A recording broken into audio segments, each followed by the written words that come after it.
Chapter 11. The Blade in the Void, First Celestial Fleet. Prototypes in Action. Part 3. The Cataclysmic Unmaking of Xylos Sentinel. 27, a vibrant star system consumed by the entropy wave, had ripped through the galaxy, leaving panic and despair in its wake. But, within the Human Galactic Authority, HGA, the terror solidified into grim resolve. The time for theory was over. The time for the Celestial Fleet had arrived. Deep in a classified sector of the galactic rim, beyond the current reach of the encroaching phenomenon, the Seraphim Genesis, the first Seraphim-class dreadnought prototype, hung motionless. Its cosmic obsidian hull, adorned with the subtle, blue-white-red glowing HGA emblem, drank the starlight, a silent testament to Thorne's vision. Aboard its bridge, the atmosphere was taut, a blend of scientific anticipation and existential dread. Dr. Aris Thorne himself stood at the primary console, overseeing the mission, flanked by Kaelin Rourke, Alara Vance, and Marco Petrova, their gifted senses honed to piercing intensity. Archangel. Thorne's voice was low, precise. Confirm anomaly propagation. Target specific test coordinates. Maintain maximum sensor resolution. Confirmed, Doctor. Archangel resonated, its voice calm even amidst the gravity of the moment. The entropy wave's vanguard is now within 100,000 kilometers of designated test point null sphere prime. Gravimetric distortions are spiking. Digital silence is intensifying. Recommended engagement window, T-3 minutes. Null Sphere Prime was a strategically insignificant asteroid cluster, chosen precisely because its loss would not impact any HGA systems. But to the crew of the Seraphim Genesis, it was the first battlefield. Initiate void folding FTL, Thorne commanded. Dr. Alara Vance at the helm, her hands hovering over the control sphere, executed the command. The Seraphim Genesis didn't jump, it simply blinked. One moment it was there, a colossal presence against the stars. The next, it was gone, instantly reappearing at the edge of Null Sphere Prime, bypassing the vast intervening distance with the silent, seamless grace of the Nexus drive. There was no FTL wake, no temporal distortion, merely an instantaneous displacement that left sensors reeling and conventional physics baffled.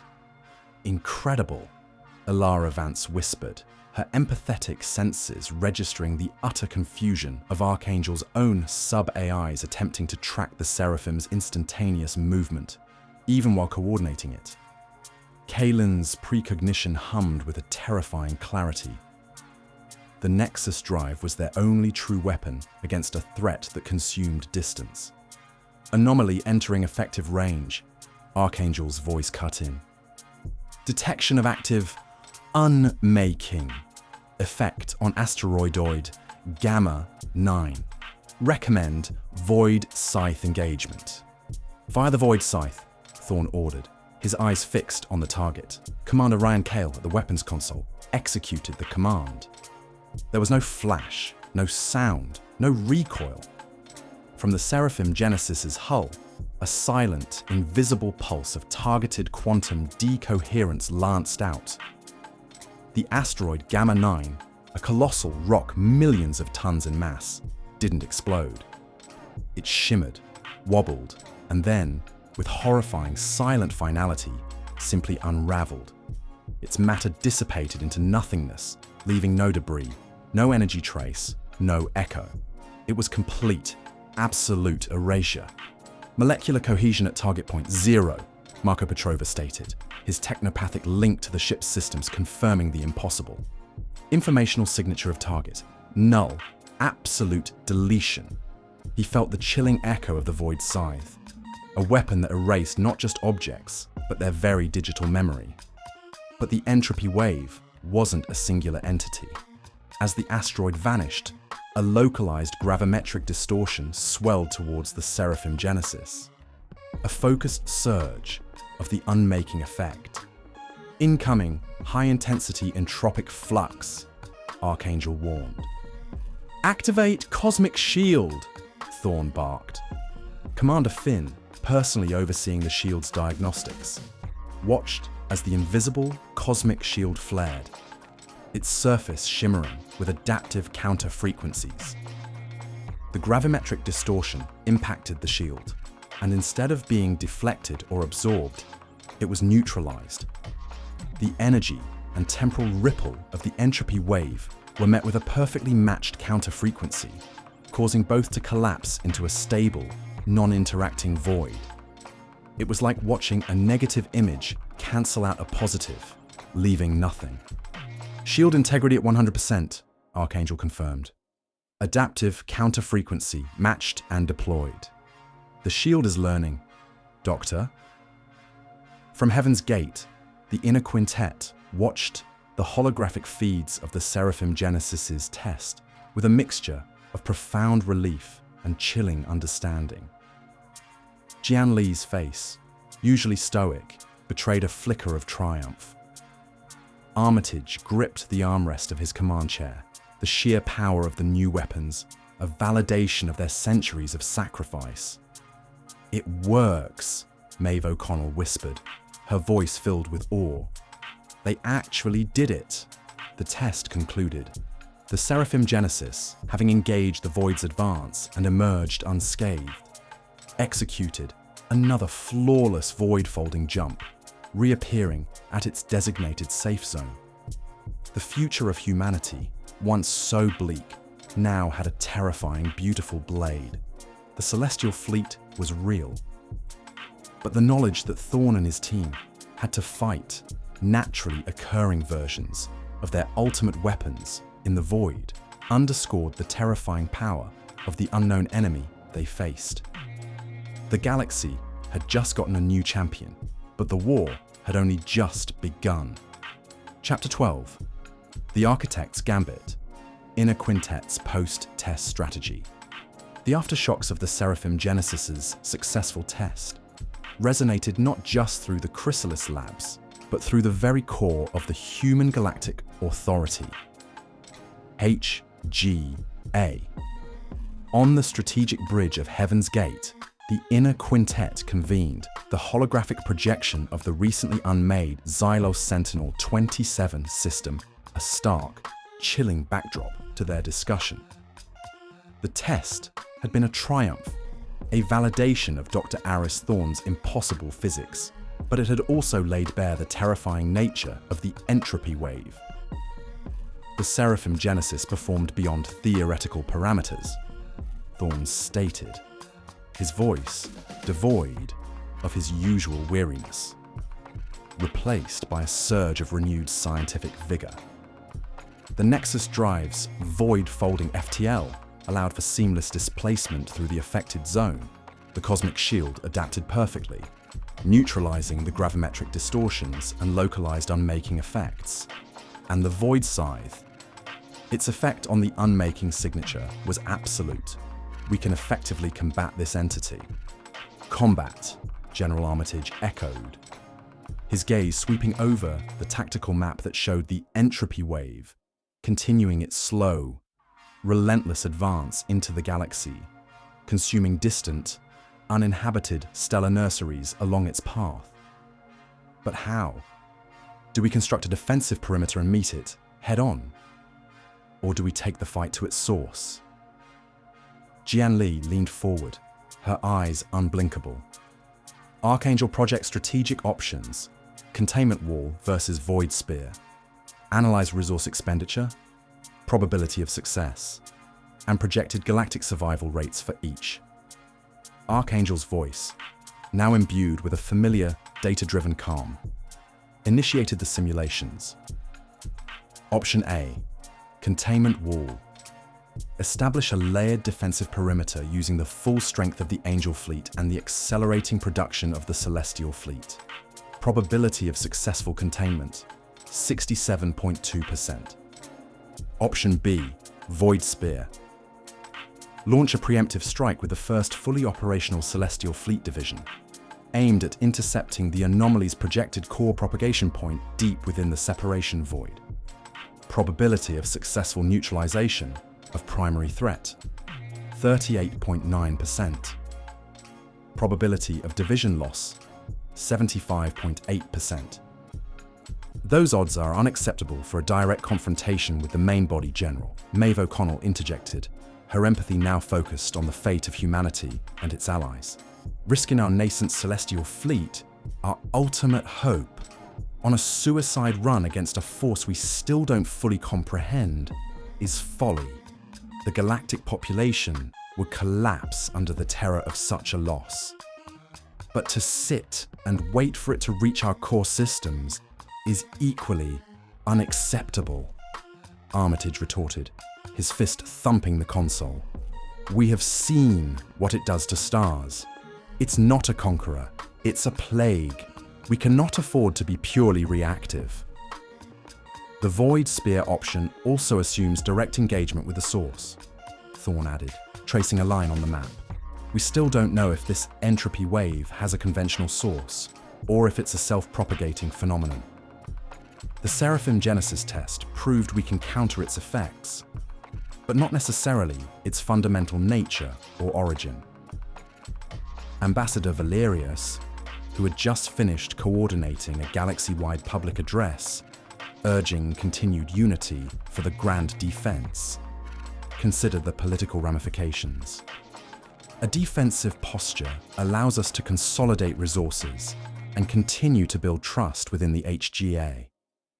An offensive strike, particularly if it fails, risks alien populations abandoning our cause, seeing us as reckless. They rely on our strength, not our gamble. Jean Lee listened to the arguments, weighing every variable, every human and alien life that hung in the balance. The responsibility was theirs alone. They had bought the time for the Celestial Fleet. Now, they had to decide how to wield it. Archangel, refine the Void Spear simulation, Jian Li commanded. Not a direct assault, a deep void interdiction, a test. We will deploy the first full Seraphim-class division. Their mission, to engage a specific, concentrated vanguard manifestation of the entropy wave, not its core. To gather critical data on its higher order effects, its adaptive capabilities, and to gauge the efficacy of our new weaponry in prolonged engagement. It will be a measured probe, not a full thrust. And the risk, Admiral? Maeve asked softly. Acceptable, Jian Li replied, her gaze hardening. We cannot wait for it to arrive at our doorstep. We need more data, more understanding. And we need to demonstrate that humanity is willing to face any darkness, even one that seeks to unmake existence itself. The decision was made. The Celestial Fleet, humanity's new guardian, would not merely defend. It would venture into the encroaching oblivion, a desperate gamble for knowledge, a calculated risk to determine the true nature of their cosmic foe. The vast resources currently being channeled from the automated mines and floating greenhouses were immediately reprioritized for this singular, audacious mission. The fate of the galaxy rested on this new, terrifying leap into the unknown. Chapter 13, Into the Bleed. Admiral Rostova's first true encounter. The grim scientific models and the chilling words of the gifted had become terrifying reality. Admiral Eva Rostova's Guardianship Division, spearheading the outer Rim defense network in the sector adjacent to the unmade Xylo Sentinel-27, found themselves plunged into their first direct confrontation with the entropy wave. This was no distant ripple, no subtle flicker. This was the void beginning to bleed into their galaxy. Admiral! Captain Anaya Sharma's voice was tight, her eyes wide on the Valiant 2's primary holographic display. The display showed a localized, rapidly expanding anomaly, a tear in the fabric of space itself, not a wormhole, but a void black aperture. approximately 1,000 kilometers wide, pulsing with an unnatural silence. Around it, the starlight seemed to bend, the surrounding nebula's colors leaching away into a dull, sickly gray. Long-range sensors confirm the anomaly is actively consuming a nearby stellar dust cloud. It's not burning it, it's simply unmaking it. Rostova gripped the armrest of her command chair, her old fleet instincts screaming for a target. A weak point. Anything tangible. This was a force. This was a presence. But it was not a ship. Helm, maintain current observation vector. Keep us at extreme range. Weapons, stand by for diagnostic fire. Zeus beam, minimal power. Sentinel, provide probability of anomalies contained propagation. Aegis, the Valiant 2's AI, responded with its usual calm precision. Probability of sustained, contained propagation within current parameters, 78%. However, localized entropic discharge spikes are increasing. Threat escalation is imminent. Finn, standing near the forward viewport, visibly recoiled. His personal force field ability flared, the subtle shimmer around him intensifying as if physically resisting an unseen pressure. "Admiral," he choked out, his voice strained. "It's cold, so cold. It's pulling. It's trying to unmake us. I can feel it trying to unravel the ship's fields." His powers, usually a proactive defense, were now reacting to an existential threat. Suddenly, a smaller, unmanned HGA reconnaissance drone, deployed just hours prior, drifted too close to the expanding void aperture. On the main view screen, the drone's image flickered, its internal systems going from green to a terrifying, complete black. Its data stream ceased. Then, its physical form began to blur, its sharp lines softening, like a photograph dissolving in water. Within heartbeats, the drone was gone, leaving no trace, no debris, no energy signature. It simply wasn't. "Digital death," Lieutenant Commander Vargas muttered, his face pale. His old combat experience had no frame of reference for this. They had faced overwhelming odds, but never absolute erasure.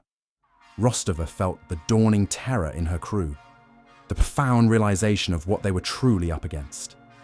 This was not a draconian fleet. This was oblivion. But she was Admiral Rostova, and her training, her purpose, kicked in. "Shields to maximum! Cosmic shield protocols engaged!" she barked, recalling Thorne's breakthroughs. "Sentinel, adapt counter frequency to the anomaly's current entropic signature. Focus maximum power." The Valiant 2's cosmic shield, normally an invisible barrier, shimmered with a faint, adaptive light, pushing back against the encroaching void. It wasn't a physical push, it was a counter frequency, a localized anchor in reality. The feeling of consumption against Finn's instincts momentarily lessened as the shield actively analyzed and opposed the very act of unmaking. "Admiral, the outer layers of the anomaly are reacting to our shield's counter frequency," Aegis reported. Its voice calm, even as the ship's energy readings spiked. "It appears to be attempting to adapt its resonance to bypass our defense." Rostova's jaw tightened. "Understood. Maintain countermeasures. Fire Zeus beam at nominal power into the center of the anomaly. Not to destroy it, but to disrupt its local coherence. We need more data on its reaction to conventional energy." The Valiant 2's HGA emblem, glowing blue-white-red on its hull, pulsed as a Zeus beam, a torrent of pure plasma, lanced out towards the void aperture. The beam, designed to tear through starships, impacted the consuming silence. There was no explosion, no flash. The plasma simply disappeared, unmade. But the effect was immediate. The rate of the void aperture's expansion momentarily slowed. Its tendrils of unmaking recoiled. Anomaly propagation rate decreased by 1.2%. Sharma exclaimed, her eyes wide. It's reacting. It's deflecting. Data acquired, Rostova stated, a grim satisfaction in her voice. It can be affected. It can be measured. Her old fleet crew, witnessing the battle against nothingness, felt their terror recede, replaced by a fierce, renewed purpose. They might not understand this enemy, but they could fight it. And their new ships, their new AIs, gave them a chance. Back on Heaven's Gate, the inner quintet received Rostova's real-time report. The live feed from the Valiant 2 showed the unmaking of the drone, the flickering nebula, the battle against nothing. Jian Li's expression was grim. The entropy wave is indeed adapting, she stated, but Rostova has provided crucial data. The Void Scythe is our only true answer. We must accelerate celestial fleet production. Our strategy, Archangel, is to hit it with everything we have as soon as we can. The galaxy's first true encounter with the cosmic horror had confirmed its power, but also humanity's terrifying resolve to meet it head-on. Chapter 14, The Shiver Through the Stars, Global Reaction to the Unmaking.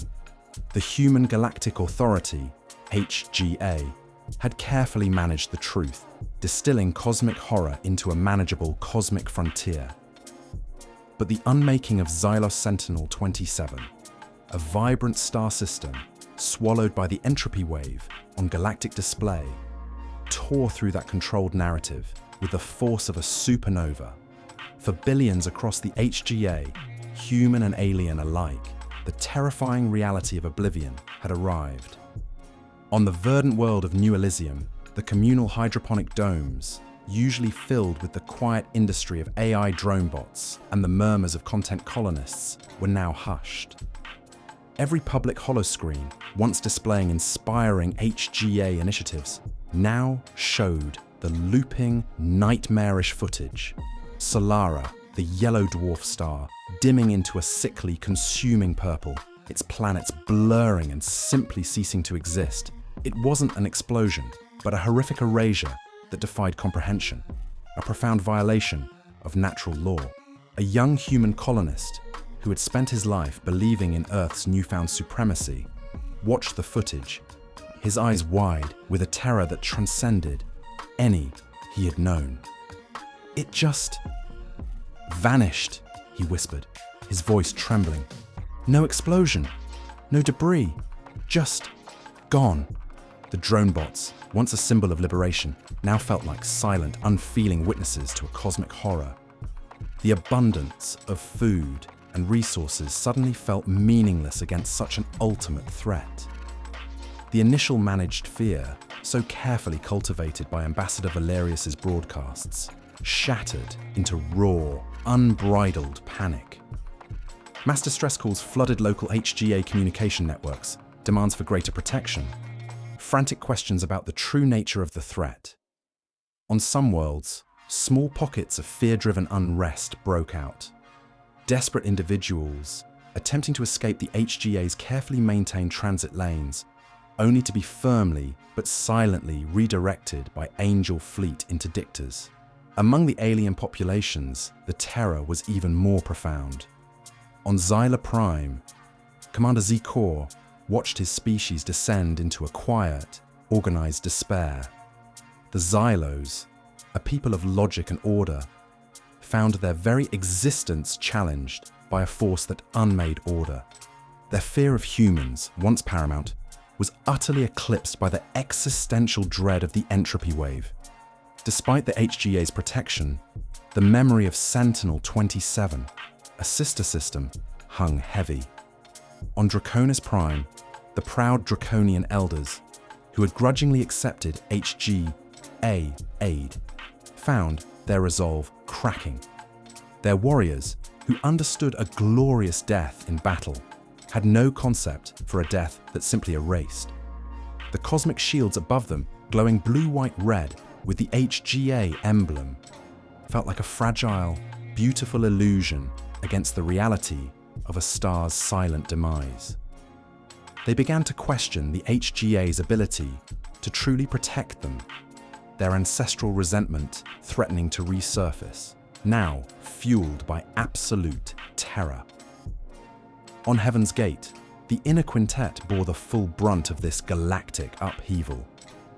Maeve O'Connell's empathetic senses were overwhelmed, a constant, agonizing torrent of billions of minds screaming in fear, confusion, and despair.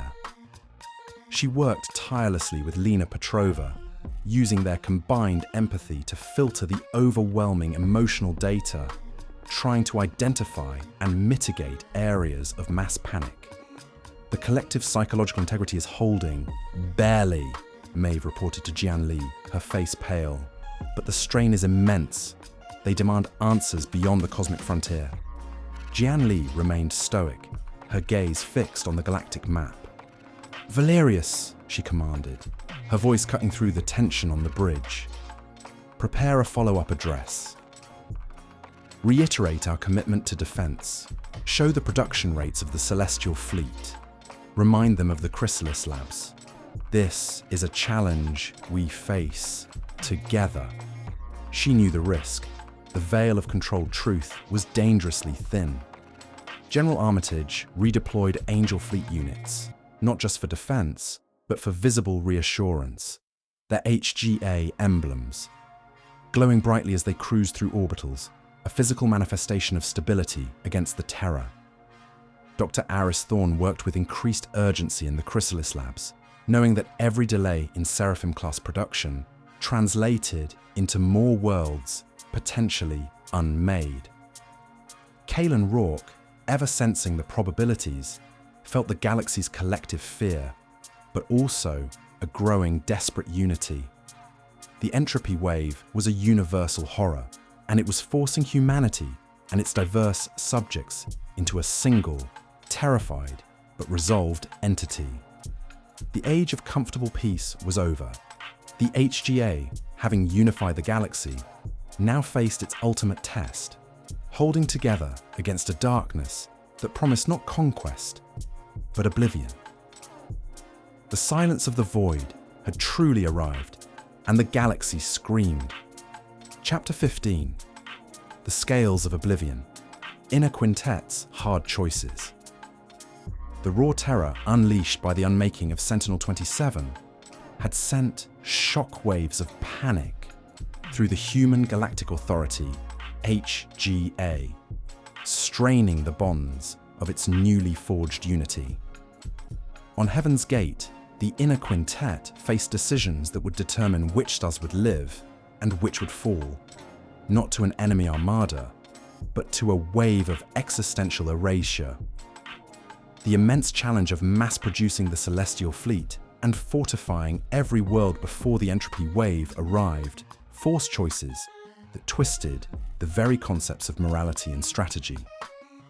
Archangel, reproject the current propagation rate, Jian Li commanded, her voice a chillingly calm blade in the tense chamber. The holographic map showed the entropy wave expanding, a growing void that swallowed light, data, and matter with silent indifference.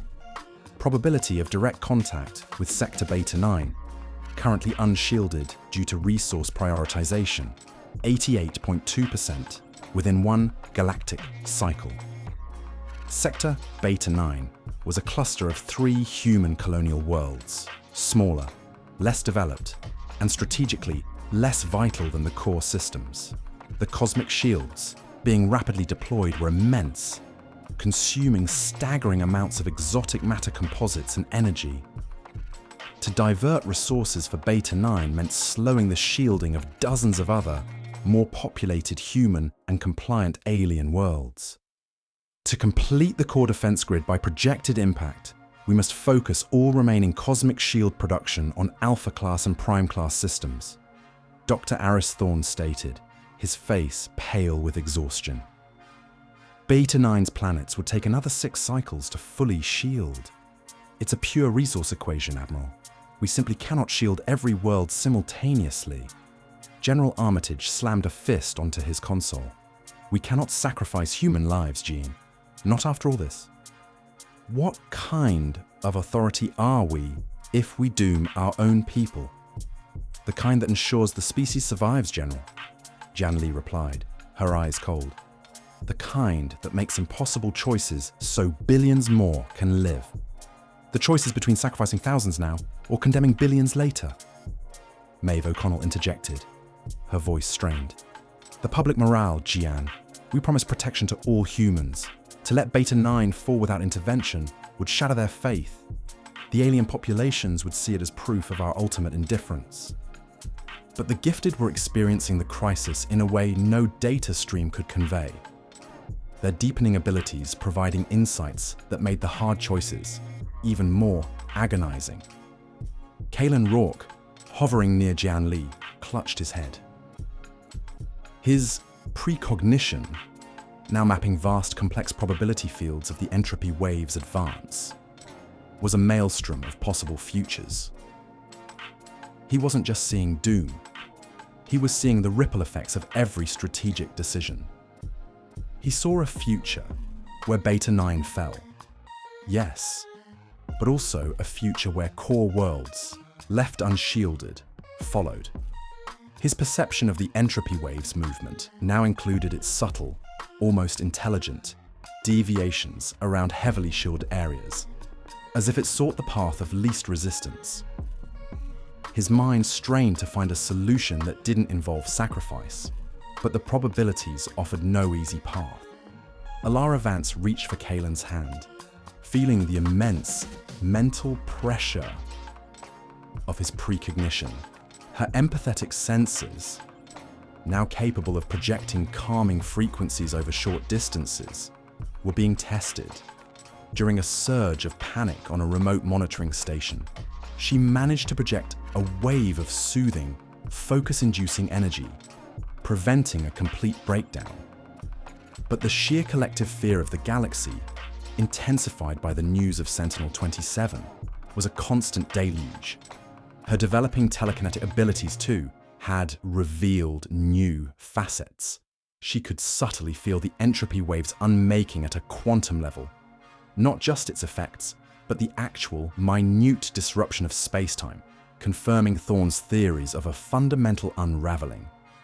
She could perceive tiny, localized weak points in the wave's advancing front, elusive openings that might offer tactical advantages. My contacts in the Thakar trade guilds are reporting a mass exodus from the galactic rim, Ambassador Valerius interjected. They're attempting to flee deeper into what they perceive as safe sectors. Our strict transit controls are causing severe social unrest. What justification do I give them when our own people are about to be consumed? We are offering them a new, safer galaxy, Valerius, Jian Li stated. This is the cost of that. We cannot allow panic to spread, nor resources to be diverted to chaotic flight. The inner quintet turned to Thorne once more. Doctor, is there any way to accelerate the cosmic shield deployment for Beta 9? Even partial? Thorne shook his head, grim. Not without catastrophic impact on Seraphim-class production. We cannot afford to slow the Nexus Drive or Void Scythe development. The entropy wave is faster, more powerful than we thought. It was a grim calculus. The decision was agonizing. But for the inner quintet, absolute power meant absolute responsibility, especially when the choice was between unthinkable and worse. Jian Li's gaze settled on the projected image of Sector Beta 9. Archangel, she commanded, her voice steel. Prioritize cosmic shield production for core systems. Divert no resources. Inform Admiral Rostova's Guardianship Division to monitor Beta 9. No rescue operations for civilian populations are feasible. All resources must be focused on the main defense line. The decision was made. A cold, strategic sacrifice. The quintet understood It was the only way to ensure the survival of the majority. The cost was immense, a silent screams echoing in Maeve's empathy, a chilling certainty in Kaelin's precognition. The universe was revealing its true, terrifying nature, and humanity was learning to wield its extraordinary gifts and its immense power in the face of absolute oblivion. The hard choices had only just begun,